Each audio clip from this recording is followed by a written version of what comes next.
Okay, we're now recording. So welcome everyone. Thanks again for joining us. This webinar is called Global Perspectives on War. And tonight we'll hear three different perspectives on the way that war and militarism impacts people around the world. Again, my name is Greta and I'm the organizing director with World Beyond War. World Beyond War is a global grassroots network advocating for war abolition and the replacement of war with an alternative global security system, one that is based on peace and demilitarization. So I'll start by introducing our three speakers for tonight. And just a little bit of housekeeping before we get started. Everyone right now is muted and you'll have a chance to unmute at the end of the call for the Q&A portion, which will be moderated by Mark. Mark, do you want to wave your hand? Great. And Mark will also be facilitating any technical difficulties that you have during the webinar. So if you have any problems, you can just put them in the chat box and let us know. So our three speakers tonight are David Swanson. David is an author, journalist, activist, and the current director of World Beyond War. David's waving right now. He is also a campaign coordinator for rootsaction.org. Cathy Kelly, author, activist, pacifist, and war tax resistor. Cathy, do you want to raise your hand? Cathy is a member of World Beyond War's advisory board, and she is a co-coordinator of Voices for Creative Nonviolence. Cathy has lived in active combat zones in Iraq, Afghanistan, Bosnia, Haiti, Lebanon, Gaza, and Palestine. Our third speaker tonight is Barry Sweeney. Barry Sweeney. Barry is the Ireland country coordinator for World Beyond War. His background is in education and environmentalism. He is a permaculture design certified instructor, and he has taught in Ireland and in Italy, and he is currently based in Vietnam. Barry, would you like to wave your hand? Is Barry on the call? I believe Barry is trying to test his voice. Barry, are you trying to speak? We may need to just, I do see you, Barry.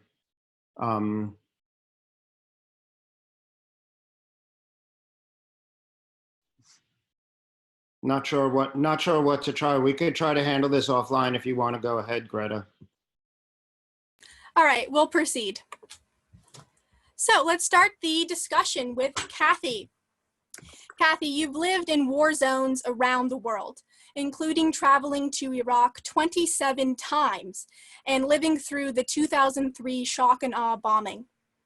And in 2016, you participated in a delegation that visited Russia to learn about Russian opinions regarding the NATO exercises happening along their border. Can you talk about what it's like to be in the center of the combat zone and how people cope with the daily experience of war?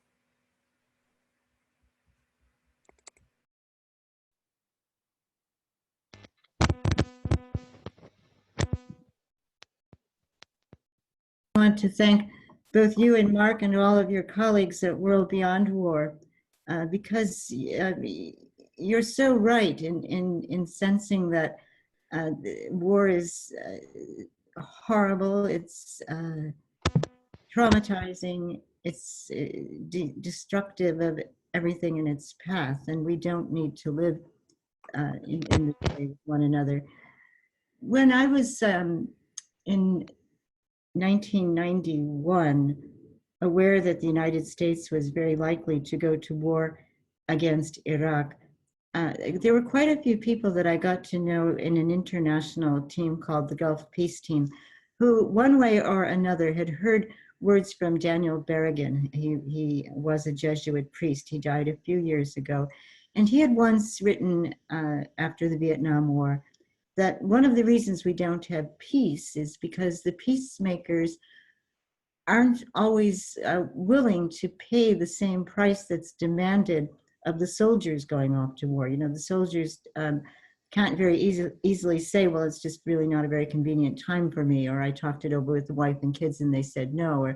And so we find that people are sent off to wars, often the youngest of people, and trained to become killers. And I think it's very significant that David recently wrote regarding Afghanistan, David Swanson, that the highest cause of death amongst veterans of war in Afghanistan has actually been suicide.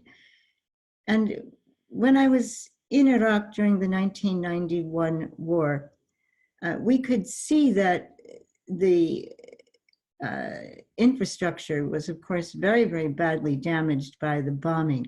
What we couldn't see was that what was coming around the corner, what the United States had planned next, was even worse than the terrible bombardment, because the electrical infrastructure had been destroyed all across the country. And then the economic war began, the usage of economic sanctions, which caused the deaths of hundreds of thousands of children under age 5. And of course, we're seeing this kind of economic war combined with military war now waged against Yemen. I want to mention that when I was in Gaza in 2009 during Operation Cast Lead, it happened that at the emergency room of the Al-Shifa hospital, I met a medical doctor, an emergency room orthopedics doctor who had grown up in a neighborhood very close to where I live here in Chicago. And I asked him, well, you know, what do you think I should say when I go back to Chicago about what you've experienced here?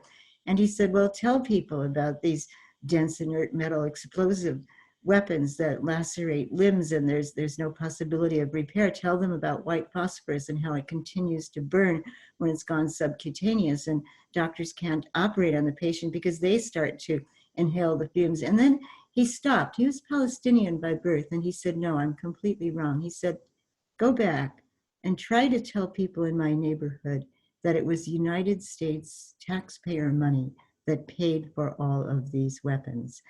And I think that there's a distancing that happens wherein we in our positions of safety and security have no idea what the chaos and the bloodletting and the terror and the trauma are that are inflicted through war by our weapons. And so I guess I just want to note that, as you, I know, can all readily imagine, when in a society there's fear and pride and greed, and you combine that with weaponry, then it leads to the spiraling conditions of war.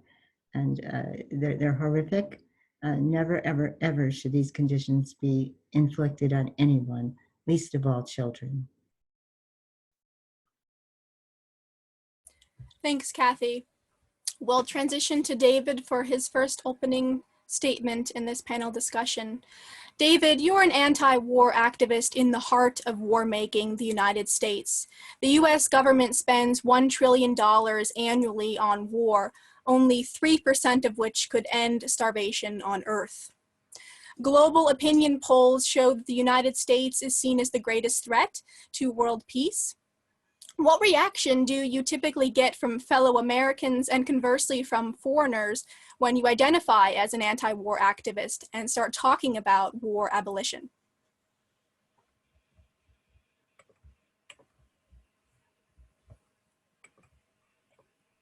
Am I unmuted?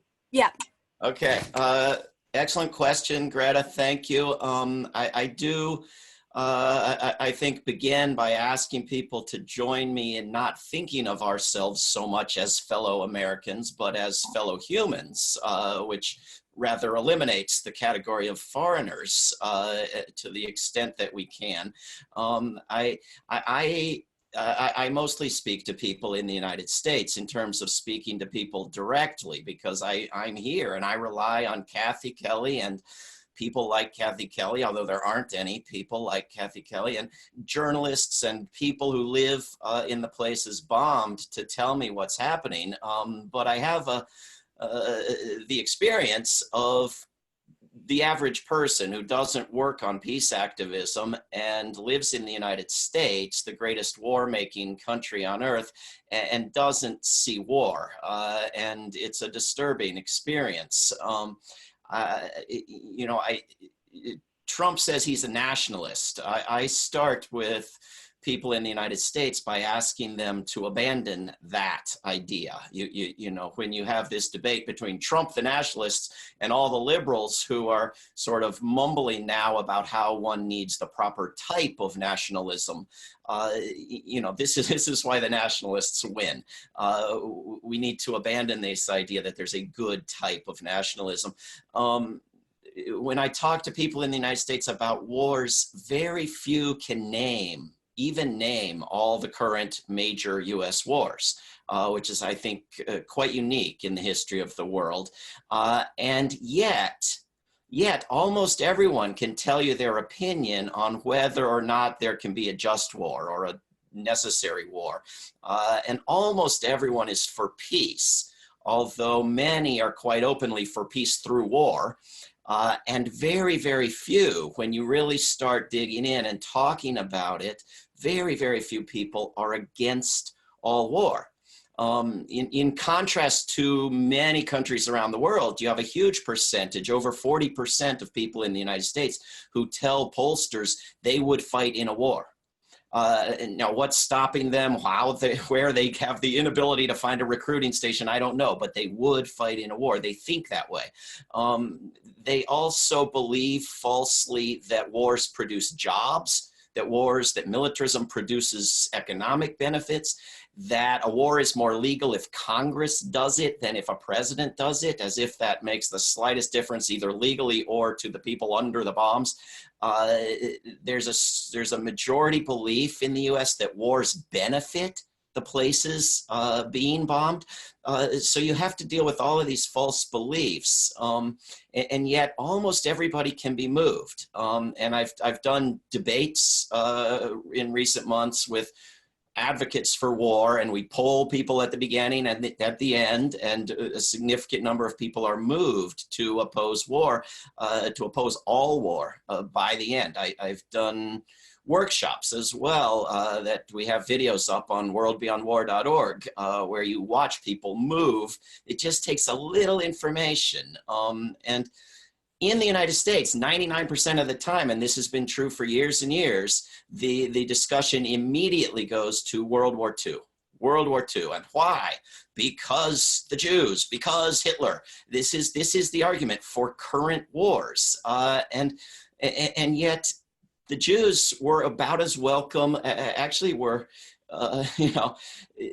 less welcome than the people fleeing Honduras and Guatemala. The majority of the people in the United States did not want to let in Jewish refugees, and the United States didn't.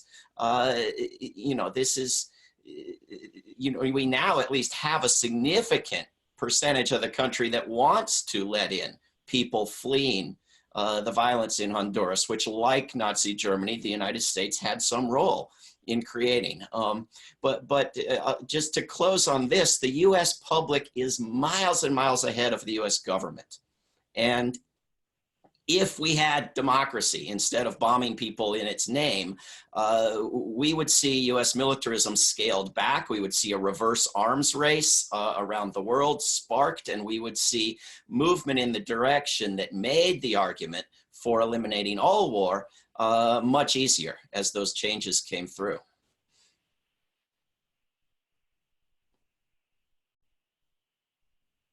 All right, thank you, David. The next panelist is Barry Sweeney, World Beyond War's Ireland coordinator. Barry, Ireland spends $1 billion a year on war and militarism, which is a tiny fraction of the $1 trillion a year that the United States spends. Based on your experience as an anti-war activist in Ireland, how do Irish people react when you talk about war and militarism? Do they feel that it's not relevant to them? And does Ireland perceive any other countries as enemies to it?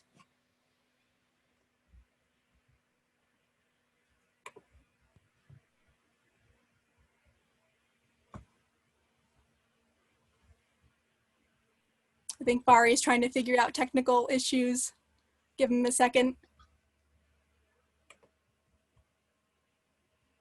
Greta, I have Barry on the phone right here. Let's give this a try, okay? I'm gonna hold the phone up to my speaker. Barry, can you say hello? Hello, can you all hear me? Yeah. Let's try that. Okay, Your question, Greta, was about how Irish people react when I talk about war or militarism. Yes, and if they feel that it's not relevant to them.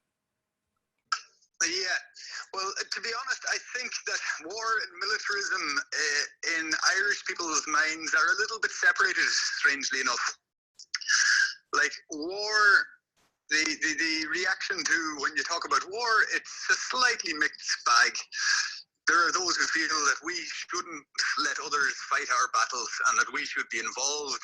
That's a historical thing. There was 200,000 soldiers joined the British Army in World War I. Another 200,000 joined the British Army for World War II. And there are still some people who believe that, but the majority of people are against the tit-for-tat nature of violence, whether it be at home in Ireland or abroad. You know, we've seen firsthand how violence goes. It's very much tit for tat. They did this, we do that, and it just goes on and on and on. It never ends. It's just a destructive instrument of policy. You know, when you're trying to deal with deep divisions, long-standing conflicts, you know, and moving towards actual true reconciliation. So in general, people are the majority of people in Ireland are strongly against war and violence.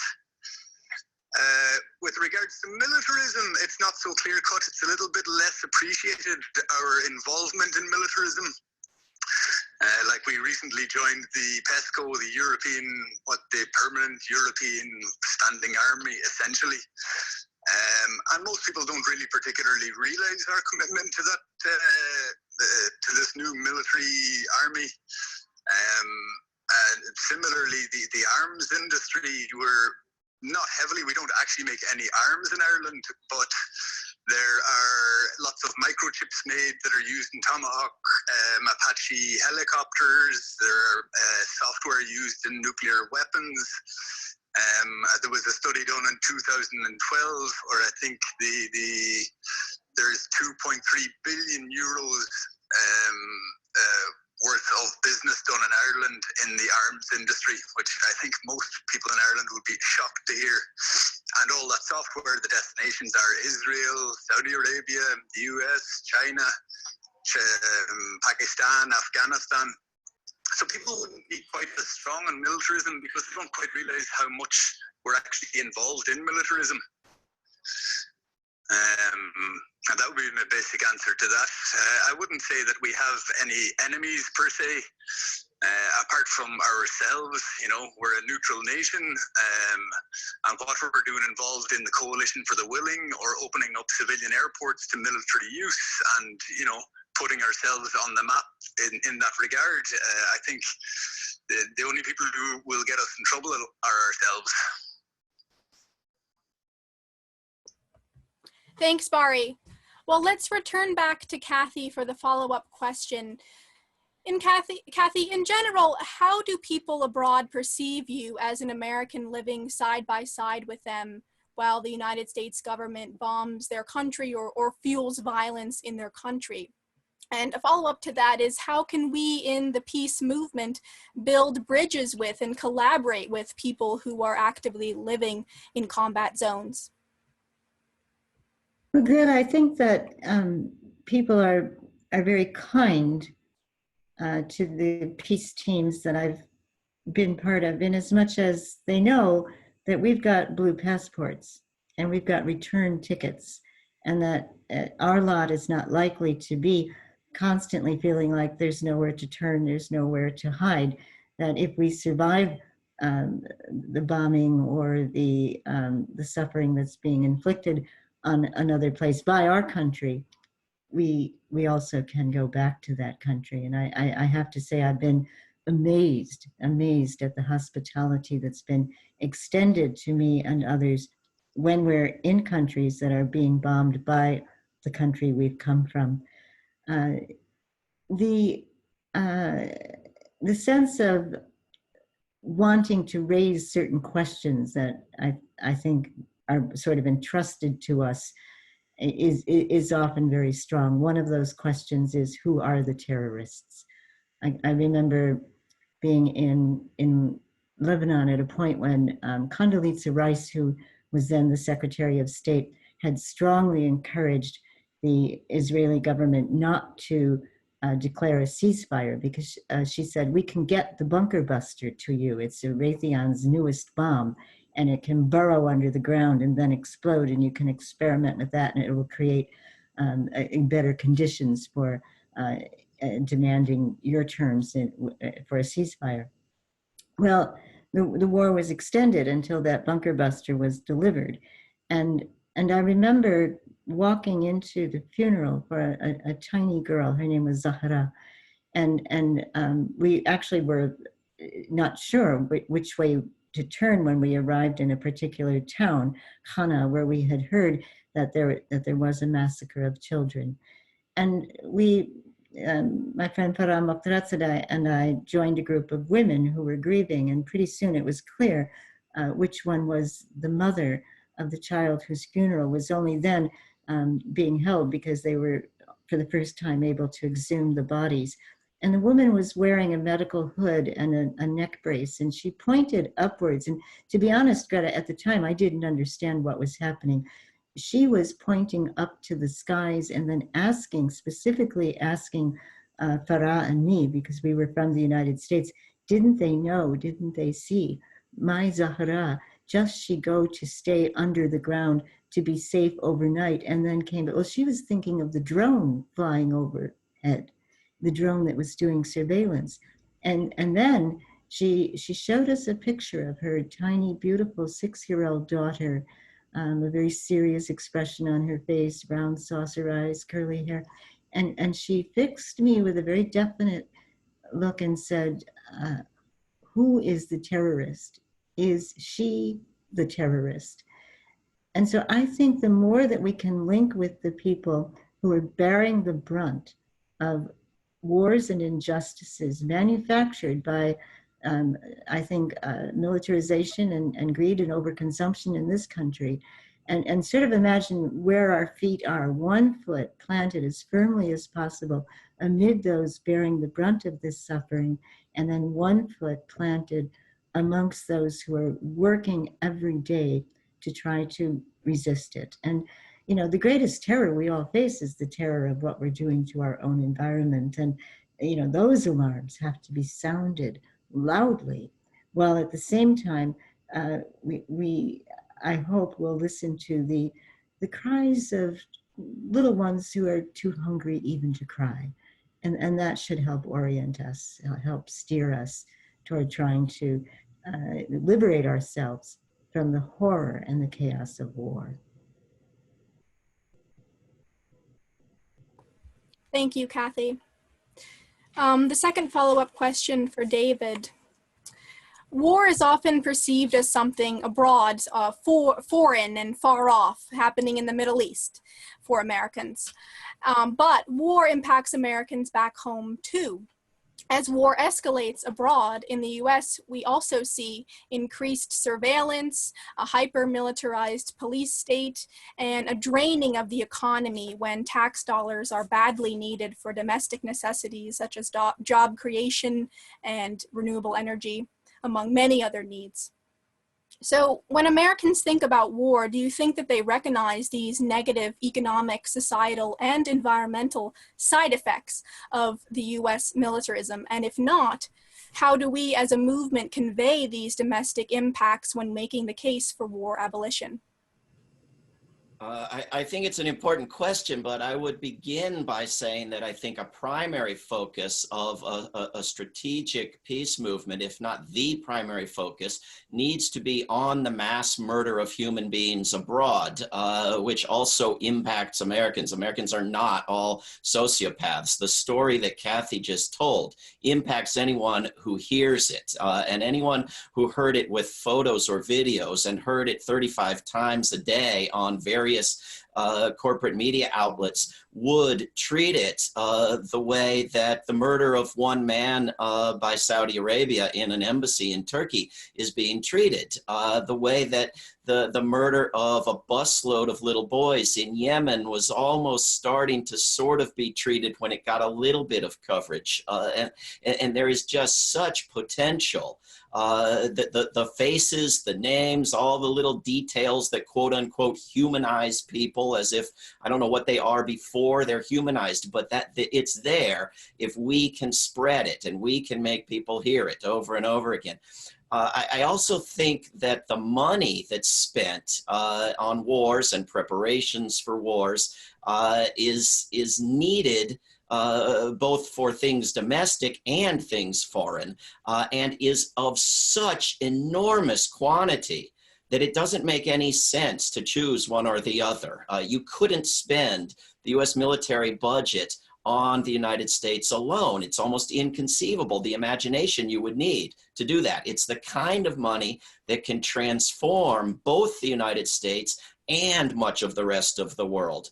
In fact, a fraction of it could make the United States the most loved country on earth rather than the most hated or resented by spending it well and generously. A fraction of it could create an effort to preserve the natural environment, the likes of which environmental groups don't dare even dream about. So, I mean, as far as the negative impacts in terms of the natural environment, civil liberties, racism and bigotry, militarization of police, poisoning of our society, all of the draining of resources, et cetera, people are somewhat aware, and there are good efforts to try to make them more aware. But most people still imagine that all of those negative results are balanced or outweighed, or at least partially balanced by something or other that's positive.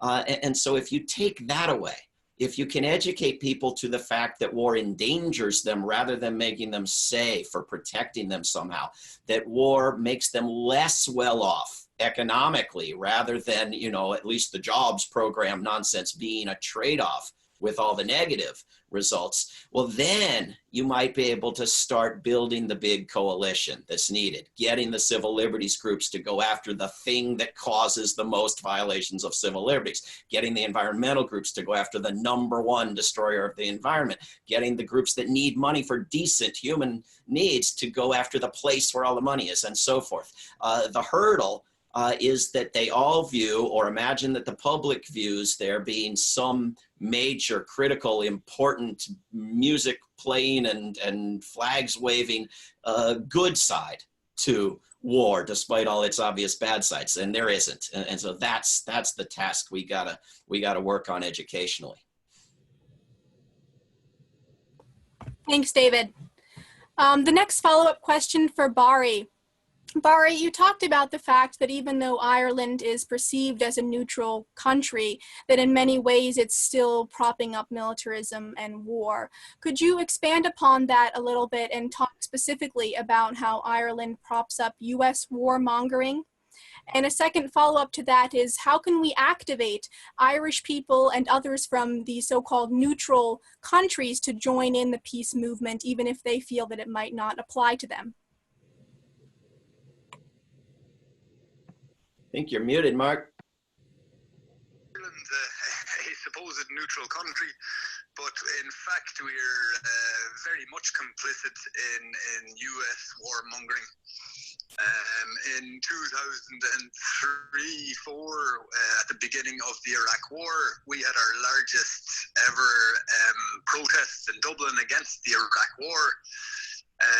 Meanwhile, the government opened up one of our civilian airports to the US military for use as a virtual military forwarding base in Shannon Airport. And that's a civilian airport. It's not designed for military planes. It's not prepared for accidental exposures. You know, these planes are carrying some very dangerous stuff. The front of the airport hangar is entirely made of glass. Military installations are reinforced concrete, and the whole thing. So civilians are very much at risk there, and that's still since 17 years now or 15 years now.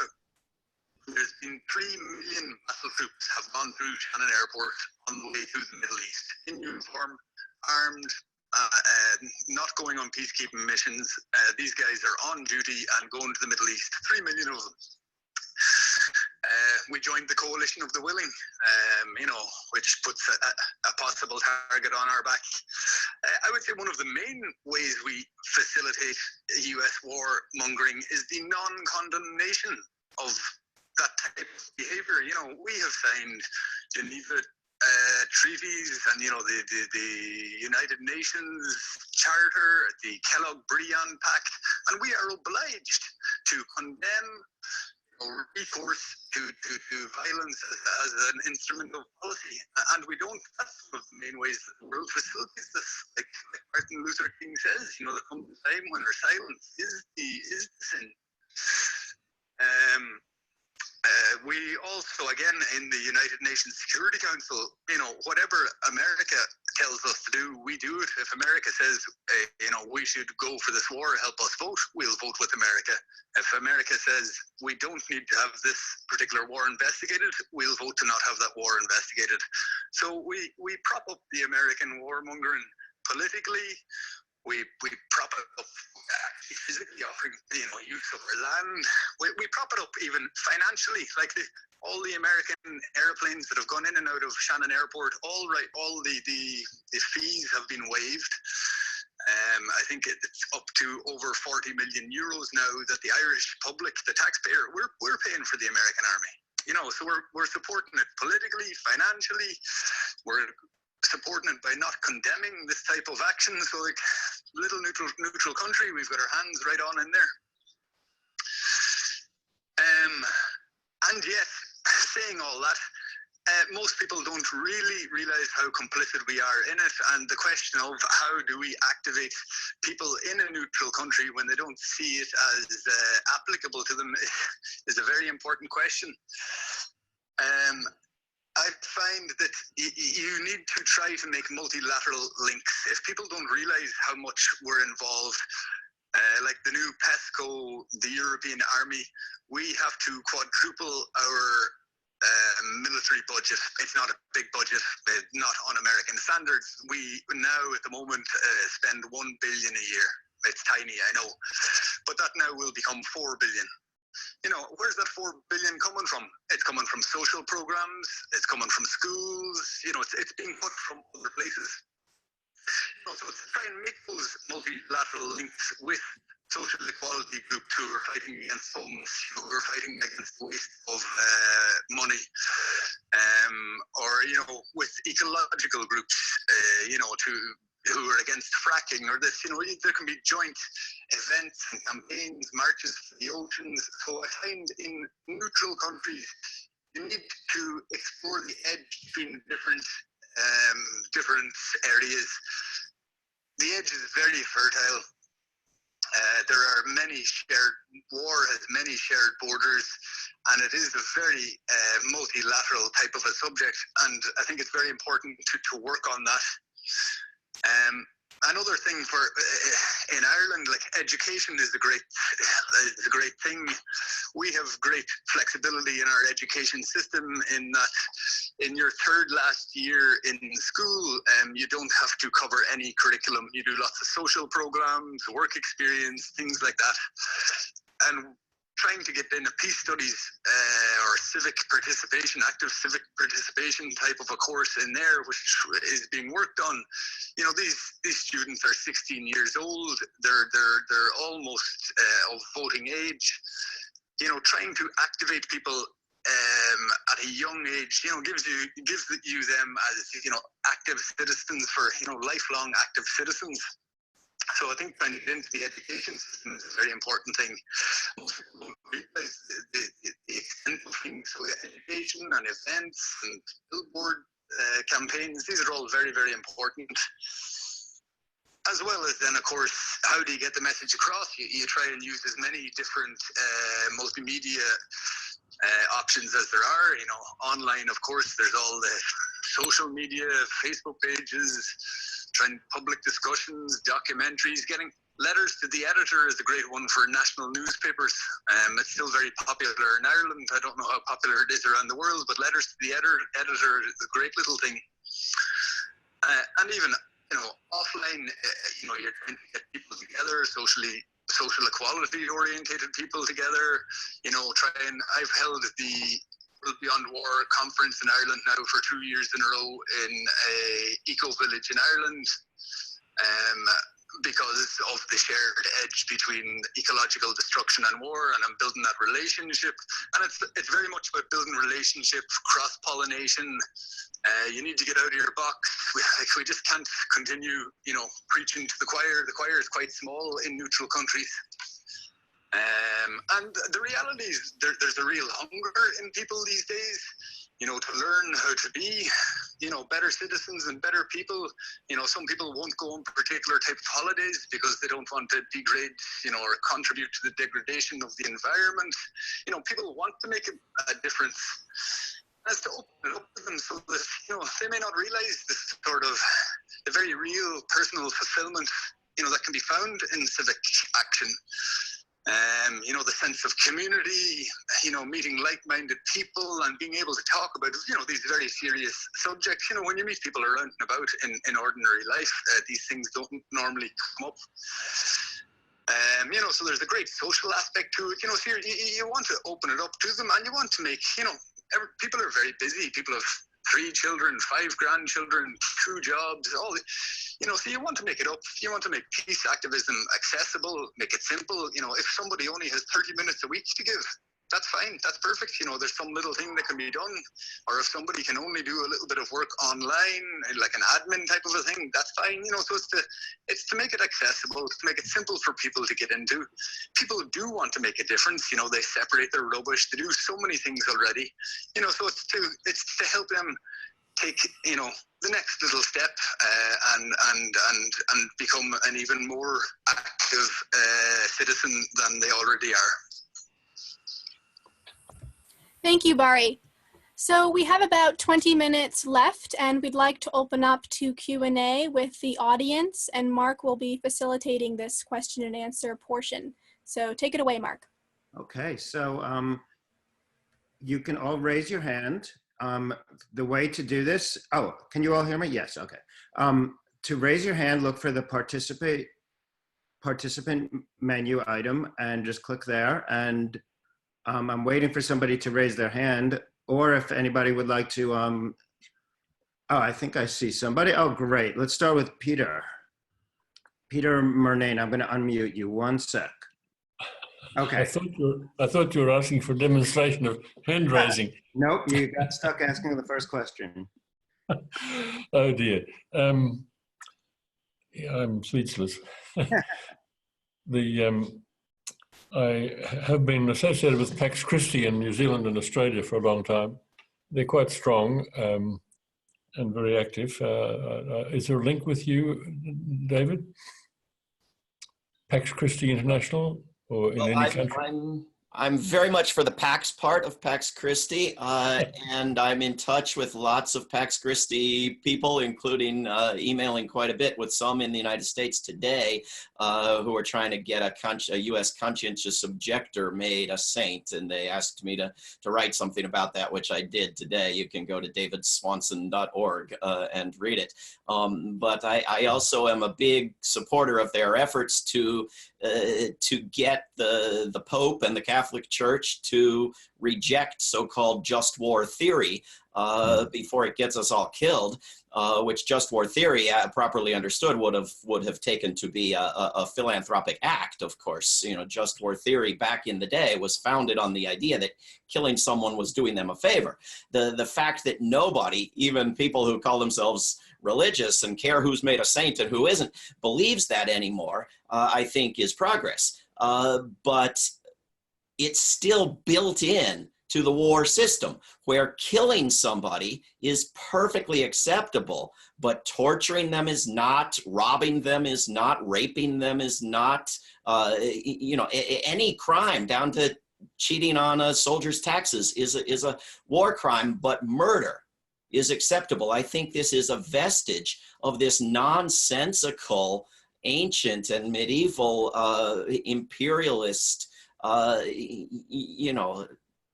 sophistry intended to justify the unjustifiable. And it's disappointing that this Pope, who is so much more infallible than the last guy, won't quite do it, apparently. And so we need the help of those parts of the world that have never heard of just war theory, and we need the help of everybody all around the world, within the Catholic Church and within the greater society, because it's not just a Catholic problem anymore, hasn't been for centuries. We need to get rid of this theorizing that is, people are still paid to do in U.S. universities. Good luck with that. Okay, next up is Mahatma 2. This is David Hartso. Thank you for what everyone has said. I think one thing that has not been raised, or at least I didn't hear it, was in terms of building a larger and more powerful movement, is that wars are not working. Here the United States is spending $1 trillion a year on wars and preparations for wars, and we're creating ever more enemies. And even the generals and the people that have been running these wars in Afghanistan and Iraq have said we're creating enemies faster than we can kill them. And I think the World Beyond War alternative global security system points out what a positive alternative would be to war as a way of creating security. And I think that's a very, very helpful document that we all need to be putting out there as an alternative to killing other people's children, as a way of trying to get security for the United States. So I'd like to hear some response to that. Well, I agree. Cathy or Barry, you want to go first, or?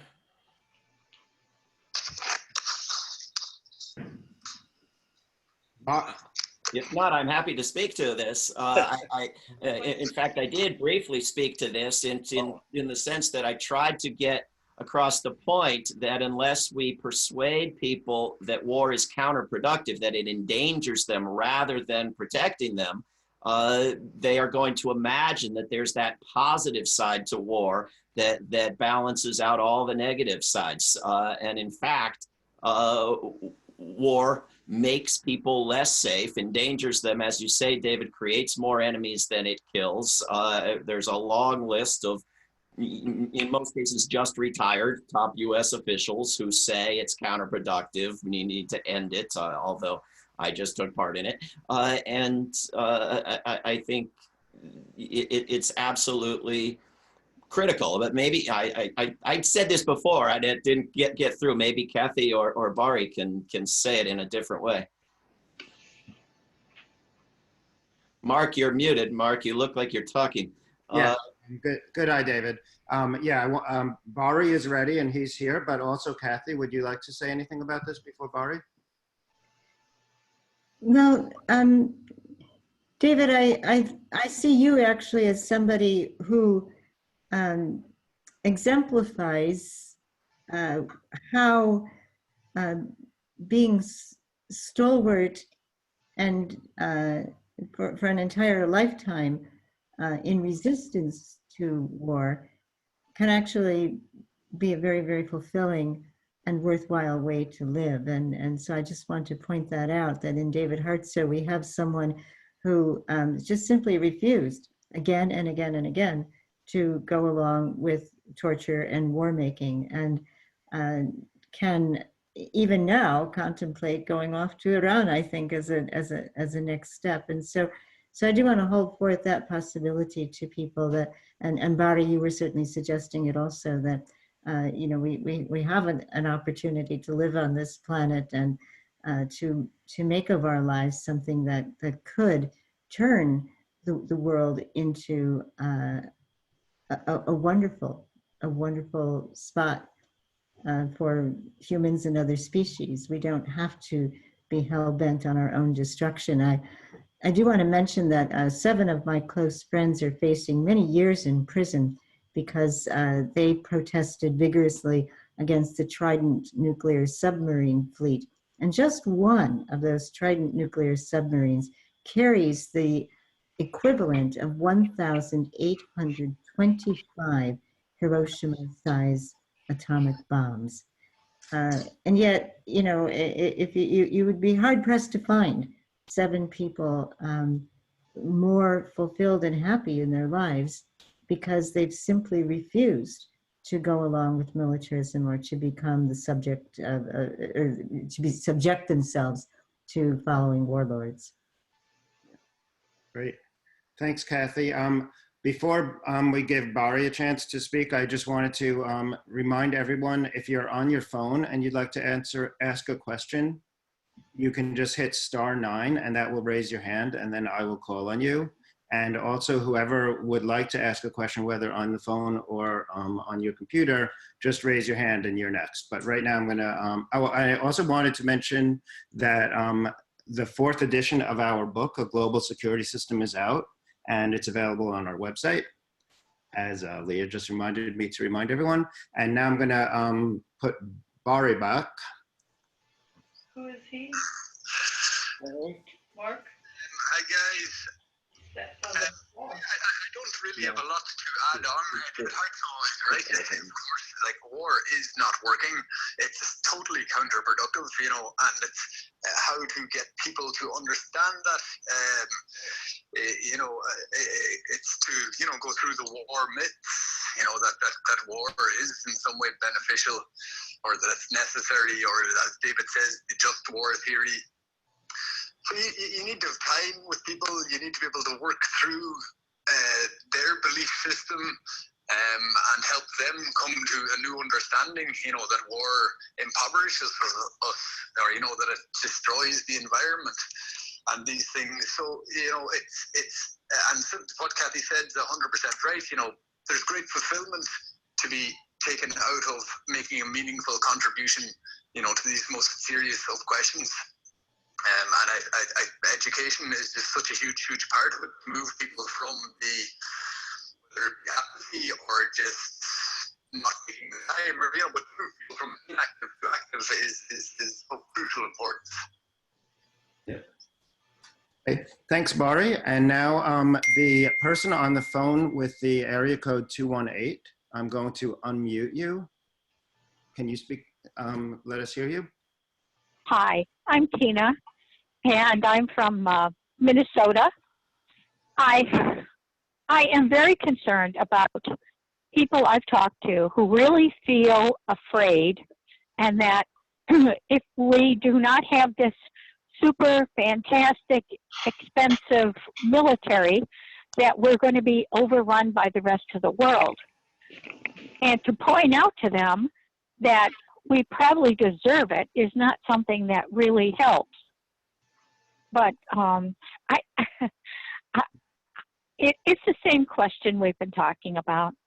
You know, how do you get across to people that war is not a benefit? I'm sorry to repeat the question, but. No problem. Why don't we see if Barry wants to go first this time? Yeah, I'll go first.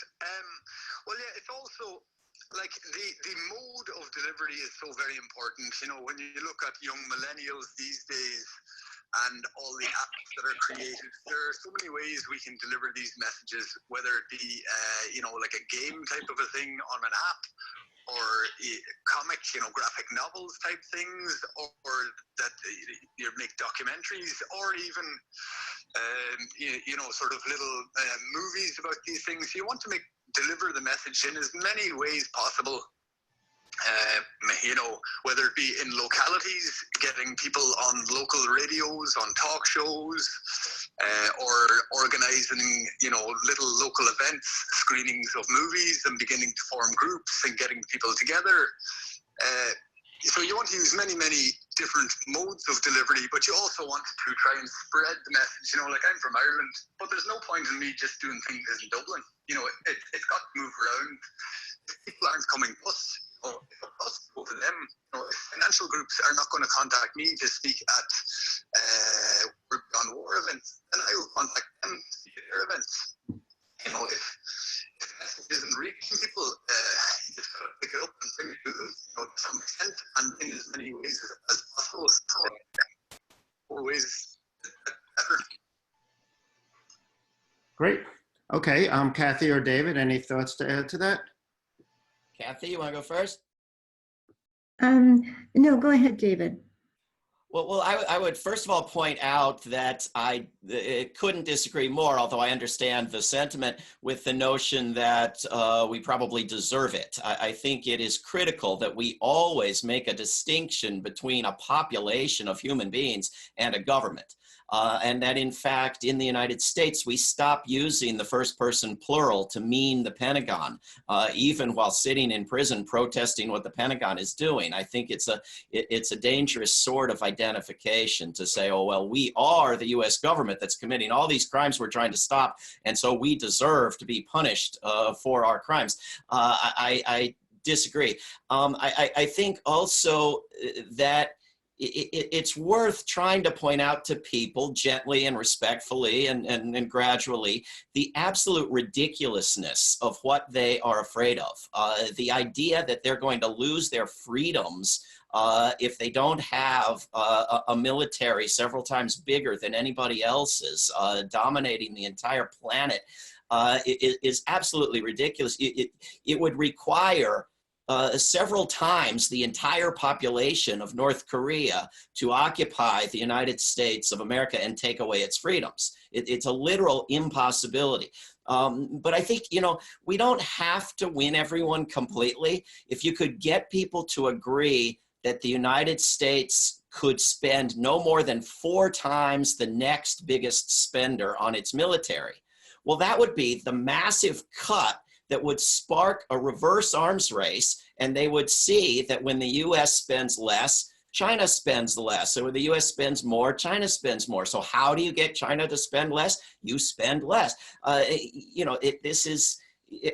think this sort of pointing out how crazy the fears are, combined with educating people about nonviolent alternatives and the nonviolent resistance to foreign occupations as a superior tool, can gradually bring enough people around to a good enough understanding.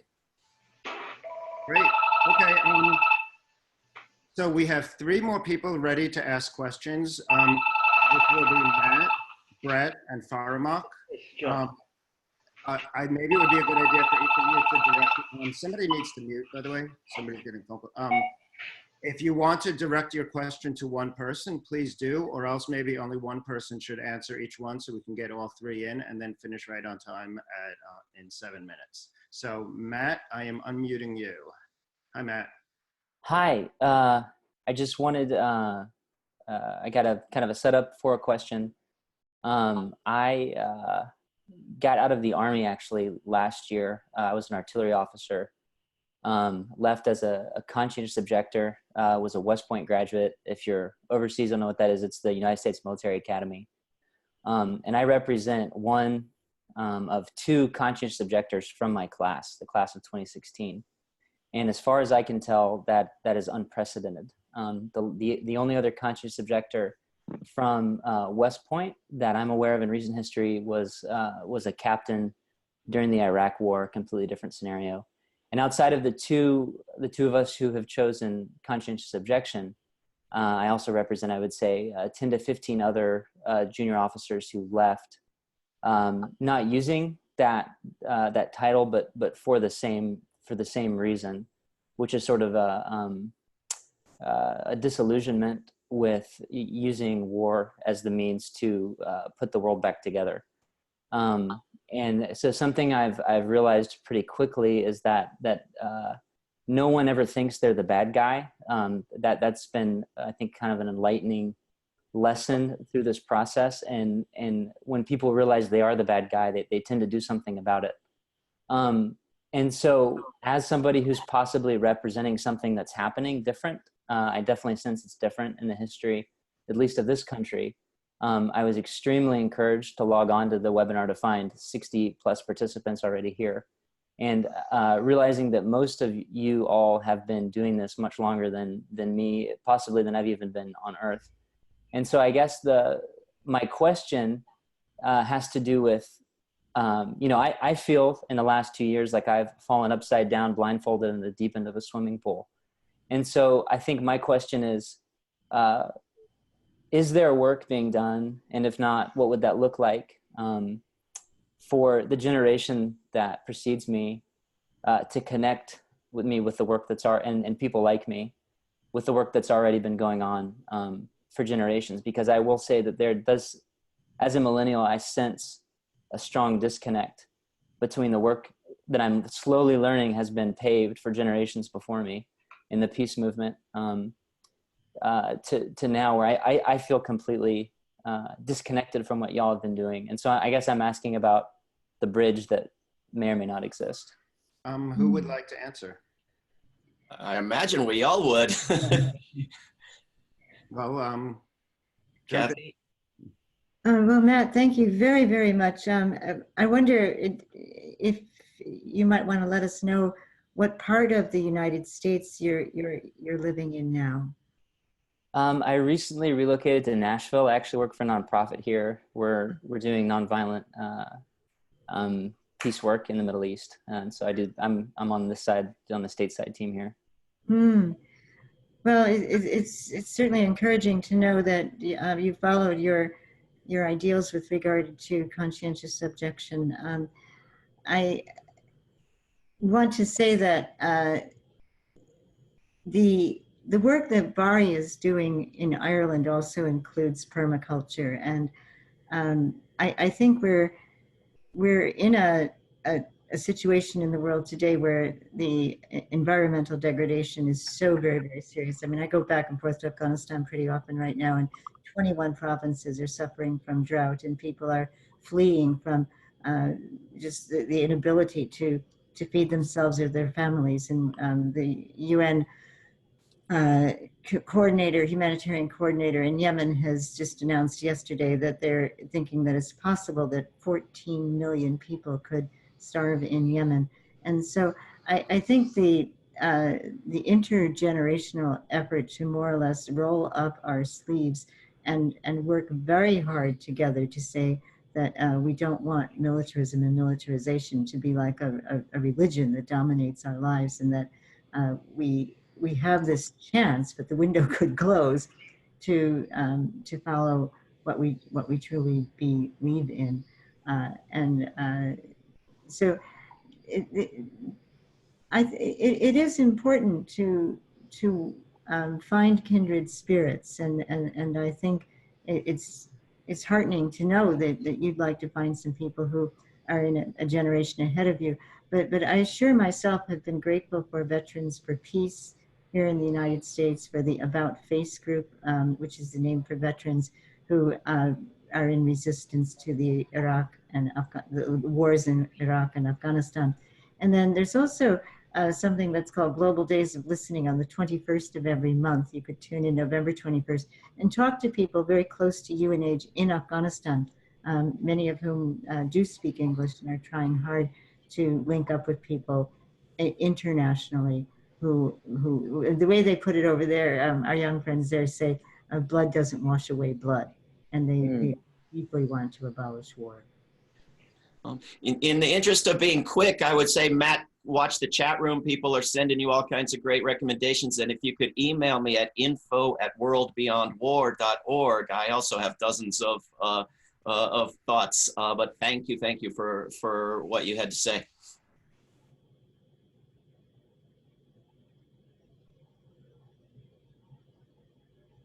And also, I think, Matt, the more that your voice can be heard, the better. So, you know, it's impressive that you like to learn from those who've gone before you in this process. But I think people would be very persuaded by your experience to maybe, you know, open their minds up to the possibility of a world without war.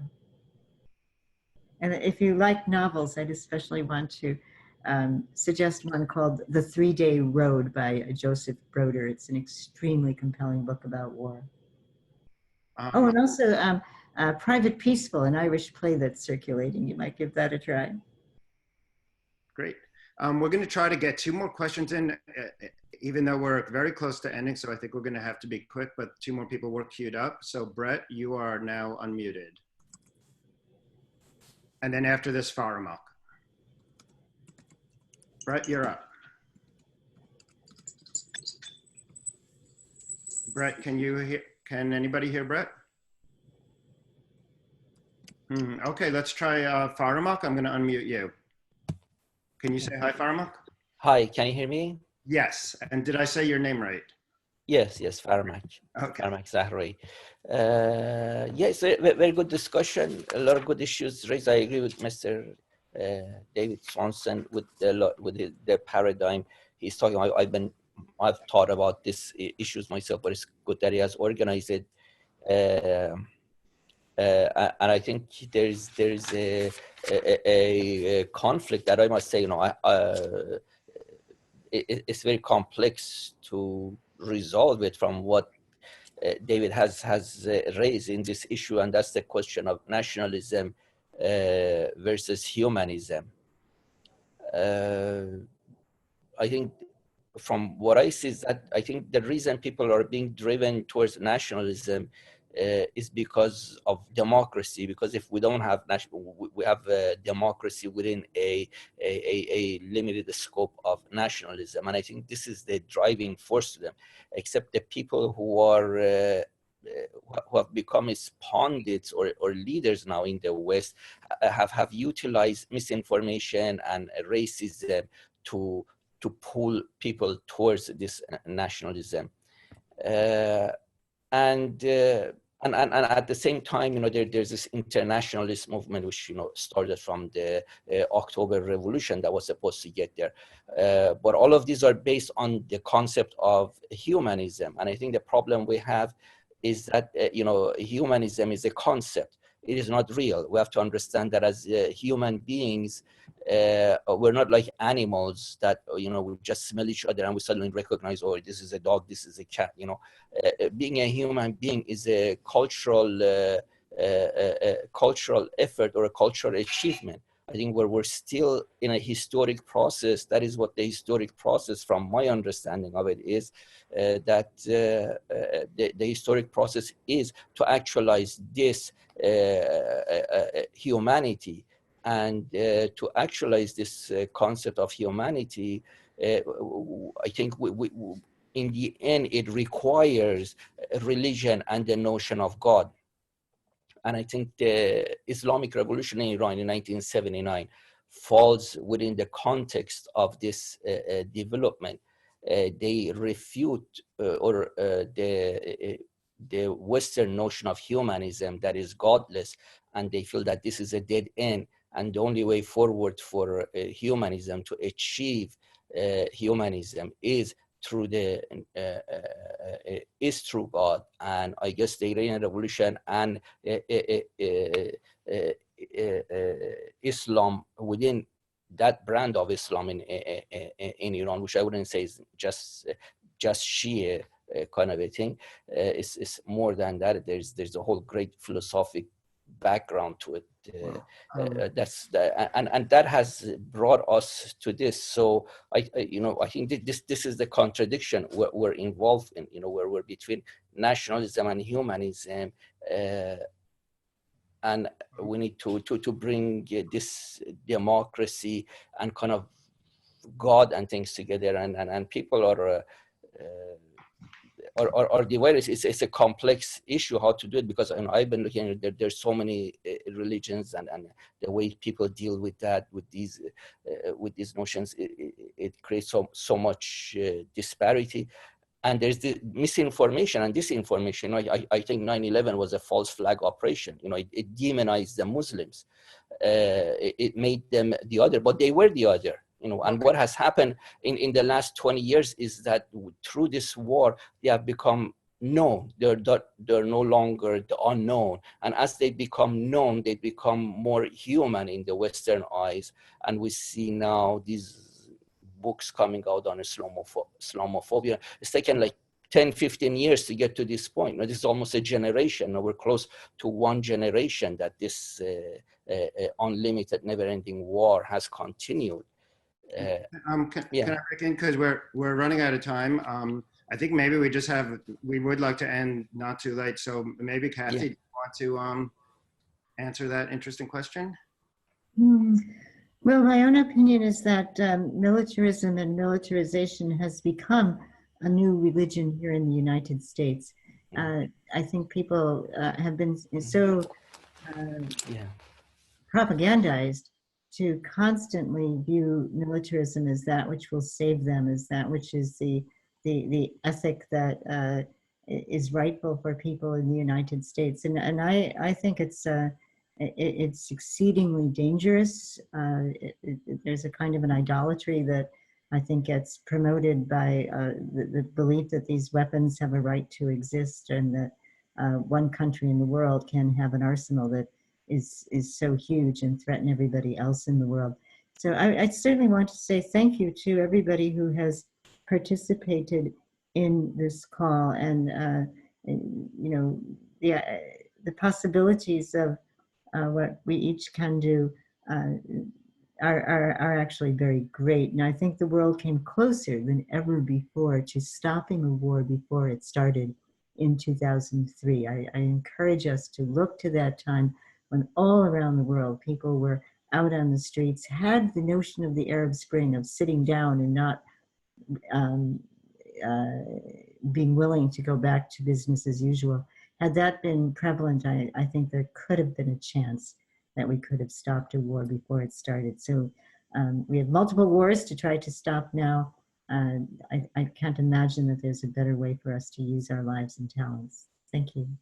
Okay, well, thank you. I think that's a great final statement. And Barry did have to go. He's teaching a class. So I think we're wrapping up. Thank you, everyone. Greta, anything else at the end?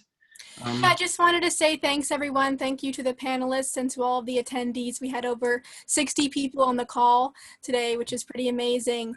You can learn more about World Beyond War by going to our website, WorldBeyondWar.org, and you can find informational materials. You can buy our book, and also we're doing an online course starting in February of next year called War Abolition 101. So I encourage you to sign up for that as well. All of the information is on our website, WorldBeyondWar.org. Thanks again, everyone.